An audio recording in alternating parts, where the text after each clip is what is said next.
Welcome to the audio lecture on Chinese art and culture before the year 1279. What you're looking at here is a Buddha from the collection at the Shanghai Museum dating back to about the year 500. And this carved Buddha represents one of the main threads of religious and spiritual life that ran through ancient China. To begin our look, let's start with one of the better known collections of artifacts from ancient China. This is known as the Terracotta Army, and it was found in relatively recent times, really.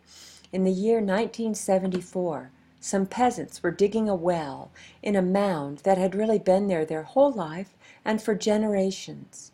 And they ran across a head, and they kept digging, and then they called in the archaeologists, and before you know it, they had uncovered over 1,000 figures in this army that we see here.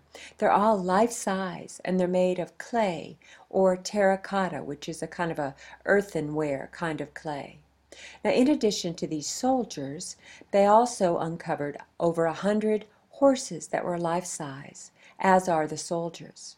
Now, this is a truly phenomenal feat. If anyone out there has ever done ceramics, you know that there's the firing process. So in order for ceramics to have strength and stability throughout time, they really do need to go through a high firing. But to fire something of this size with even heat, it represents an incredible finesse with the art of firing ceramics. So this army was created to guard the tomb of the Emperor Shi Huangdi, who presided over the Qin dynasty. And he brought China together this was made in around the year 200 BC. This emperor brought China together, but he was ruthless. And maybe that's why he needed so many soldiers to guard his tomb upon his death. Let's go back to the earliest times, shall we? China is distinctive in that it has had a relatively unbroken stream of development dating back, really almost 8,000 years. Recent discoveries have pushed back the Neolithic culture of early China to about 5,000 BC. What do we mean when we say Neolithic culture? Well, that simply means when primitive people begin to settle in villages and farm and raise livestock. So there have been early villages and cities found dating back as far as 4 to 5,000 BC, and this bowl came from one of them at a location called Bampo that's near the Yellow River. Now this is intriguing, this bowl, for many reasons. Now for one thing, notice how round it is. Well, this bowl was created before the invention of the potter's wheel, so it was probably made by coil, but made by hand. Another thing is, notice how smooth, what a fine sheen it has been smoothed to. This is evidence of a rather advanced art form. But the most intriguing thing of all about this bowl is the inscriptions. The little fish, and then there's little fish on either side, and then there's a kind of a stylized head with fish on either side of that at the top and the bottom. Historians believe that this indicates the earliest beginnings of Chinese writing, which eventually evolved to be a beautiful and elaborate art form, or also a means of communicating. So this is the bowl from Bampo from about 4 to 5,000 BC. Now, before we go any further looking at the art, let's look at a map, shall we? The country of China in its present form, it's a little bit larger than the area of the United States, and it's got some very distinctive features. There are 3 main rivers that really represent the heart of China, of its history and of its ancient culture. And these would be the Yellow River, also called the Huanghe, the Yangtze, and the Zi. Now, the Yellow River was called the River of Sorrows because it would periodically flood in really disastrous ways. I believe now there are dams that have controlled that a little bit. So China is also divided by a set of mountains that goes through central China, and it's divided rather distinctively between North China and South China. South China has abundant rain, is green, fertile.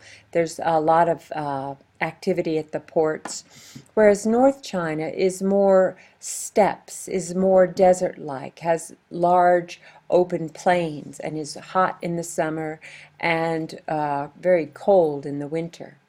And even the people of northern and southern China have distinctive characteristics.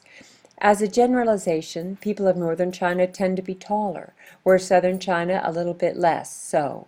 And even the cultures, they're just very different, and that can be found, part of it can be traced back to the environment in which the cultures, the different peoples developed. Now, the Chinese own name for themselves and for the country is called the Middle Kingdom, and that means the country at the center of the world. In this one area, a little bit larger than the United States, live 1/5 of the world's population. It's fascinating as we study the history of of Chinese civilization.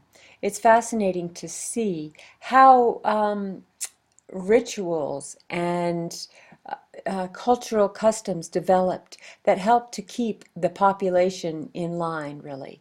We can look at the practice of Confucianism and even the village culture, which was it was rather well defined, and it helped to keep everyone in their place and to keep relative stability in China for thousands of years. So here we have the rivers. Here's the Yellow River. Here's the Yangtze River. And here's the Z River. So when we were looking at the bowl from Bampo's over in this area. Now we're going to travel all the way over to Huangshu and look at some of the artwork that came from what we call a jade Kong. Now a Kong is basically a cylinder encased in a cube. And we don't really know what these are for. Maybe they're ritual vessels. But what I want us to notice here is just the intricacy and this is just a really interesting illustration, a really interesting bit of artwork, and it's old. I mean, what we're looking at to begin with is very old, 3200 BC. That's one of the things that really draws me into the ancient Chinese culture, is really how sophisticated it was at a relatively early time in history. One thing to notice here that I notice is its strong similarity with the artwork of the Northwest American Native Americans. The peoples of the northwest coast of the Americas made somehow very similar images. Whether that is just a coincidence or whether they actually had contact, well, that's all up to, who knows? We'll never know. But I just find the stylization and the way that they made their forms quite similar, and I find them both quite interesting. Let's look at another jade Kong. And this one is very similar, probably from the same site. However, you can see here the context of the illustration that we just looked at. This is a slightly different carving, a different pattern, but it's basically done in the same kind of a vessel. The Bronze Age came to China in the 2nd millennia BC. And in the past, historians thought that the Bronze Age technology came from the Near East. But in fact, archaeological discoveries have told us that it was actually developed in China rather independently. And this is a particular method that the Chinese developed called piece mold casting. This is a really fascinating process, and I'll see if I can talk through it quickly. First, the artist would make a model of what they were going to cast. So in other words, they would build the item out of clay with all of the detail, with all of the intricacies that they wanted to see. Then, when it had dried, they would press clay into the model. Here's the clay that was pressed into in order to make a mold. Now, and then after that dried, they would assemble it and create the mold with the negative that they had created by pressing into the model that they had made of clay. Now, the next thing that they would do is fascinating. They would shave down this original model so that there would be a little space between the model and the mold. Then they would reassemble it all, leave a little hole to pour the bronze into, and create the piece. This is rather sophisticated when you consider that it dates back to 2000 BC. And what we're looking at is another one of the mysterious vessels from early China. It's called a ding. And a ding meant these were containers to hold ceremonial food for sacred occasions. They were often buried with the deceased. Here's a fang ding that is ready for ritual, so to speak. This is what they looked like in general. Let's talk for a moment about the culture of Bronze Age China. We know about three primary civilizations, and they're known as the Xia, the Shang, and the Chu. We know really very little about the Xia in that they've probably existed as they are recounted in Chinese history, but we'll talk first about the Shang, and they ruled China from about 1700 to 1100 BC. And the rulers of the Shang dynasty, they maintained control in a manner that we've seen in other cultures, in that the emperors, they were god kings. They were intermediaries between the supernatural realm and the human realm. Now, another feature that we know about Shang culture, which is kind of interesting, is that they used oracles. The priests who used the oracles would use bones or tortoise shells. They're called oracle bones, in the ones that we have found, that archaeologists have discovered. So, to answer the question or to foresee the future, they would heat the bone or the tortoise shell until it cracked. And the pattern of the crack would guide the priest to tell the future or to answer the question, to be the oracle. One interesting thing about the oracle bones is that they contain the first record of Chinese calligraphy, of Chinese script, and it's very recognizable to see what is written on the old oracle bones that have been found, to compare that to Chinese writing that we see today. The connection is obvious, which tells us that this form of writing is well over 3,000 years old. Now, another thing I find interesting about the story of the oracle bones is that we find that the oracle, throughout cultures, throughout the world, seems like in almost all ancient societies there was a need to consult an oracle, to go to the supernatural realm and see if we could find answers for the questions of life. One more piece from the Shang dynasty just shows us their stylization. This is probably relating to the hunting culture, but it's a ritual pouring vessel, also made of bronze. So what happened with the Shang dynasty, they were eventually conquered by the Zhou in about 1100 BC. So the Zhou believed, as did the Shang, that the rulers were from heaven. They named heaven Qian, and the rulers were the sons of heaven. Now all of the rulers were relatives of the emperor, of the king. And China broke up into all these small states and city-states that tended to war with each other and became continually more and more divided as small rebellions gave way to neighbor conquering neighbor and on and on.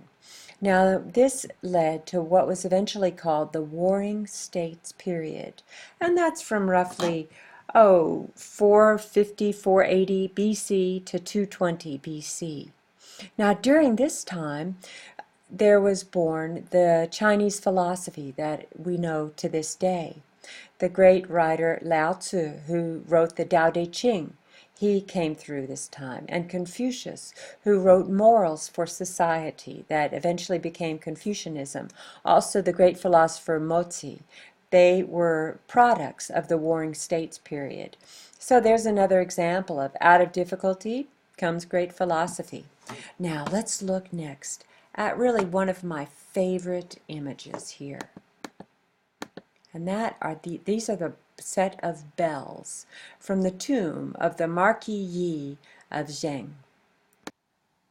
So this is a carillon of bells, and if you look at this, it's 25 feet long. These are really spectacular in that they were cast.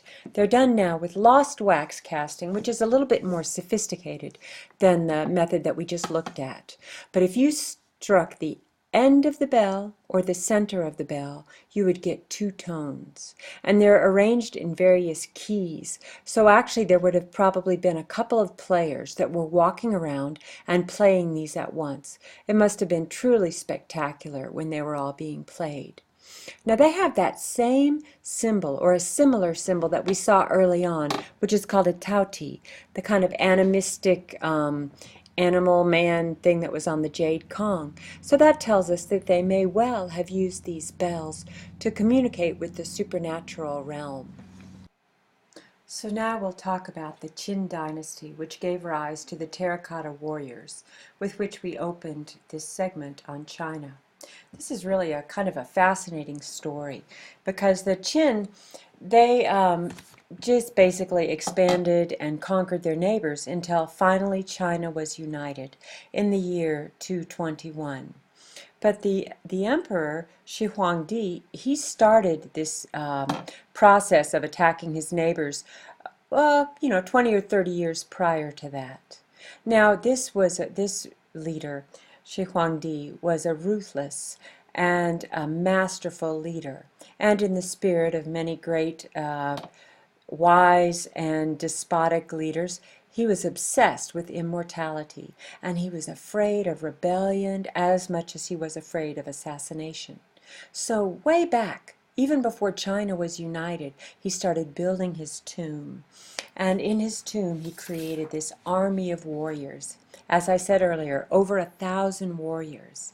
He built this in a place called Shaanxi province. So here we're looking at part of the army, and I want you to notice they're each individual characters. They have armor, but there's slight distinctions. One man has his sleeves rolled up, the other does not. They have different facial characteristics. This is such a masterful accomplishment of craft in creating these warriors. Now they also created horsemen, as we can see in this example. Here is a man with a horse. Again, these are all life-sized. And one interesting thing about the Qin dynasty is it was very short-lived. About 250 BC, they started to conquer their neighbors and build and unite China. And in the year 221, finally China was united. And throughout this time, the tomb was being built. These figures were being created. Even after the great ruler Shi Huangdi died, they continued to create the tomb and those figures to protect it until the year 206 BC when it fell. Now they've not actually opened the crypt, the tomb itself, but it is said to contain a replica of the vast universe. Perhaps it will be opened someday, or perhaps it will be just left as is, and we can celebrate this great accomplishment in art that we see in the warriors. So with this, we'll end part 1 of the audio lecture on the art and culture of ancient China. Hey, thanks for listening.